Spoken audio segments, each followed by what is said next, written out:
Hello, everybody. This is your daily real estate practice exam question. Here's a good one. Let's get into it. Which of the following is true concerning eminent domain? Eminent domain. That's one of the government powers. So, first answer is A. The property must be used solely for recreation. B. The property is taken through the process of condemnation. C, the owner must be paid based on the mortgager's perceived value.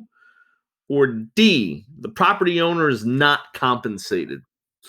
So let's get rid of D. The property owner certainly is compensated for this. Yeah, 1000%. So the fact that they would not be compensated is not a true statement concerning eminent domain. So we're left with, let's see, the property must be used for solely for recreation. No, it is for a higher and greater public use. That is what eminent domain is. The government takes your property for a higher and better public use.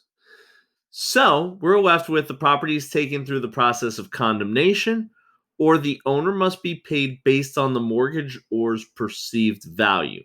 The mortgagor, OR, gives the mortgage. So the person who gives a mortgage, and we've gone over this in many, many videos, is the borrower. The borrower gives the mortgage to the lender. So that would be the owner, okay? So the owner must be paid based on their perceived value.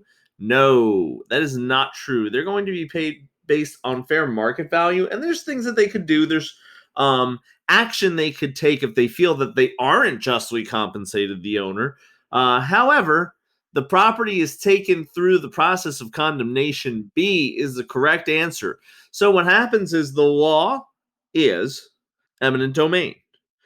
The law is exercised by the government through the process of condemnation. They will condemn your property.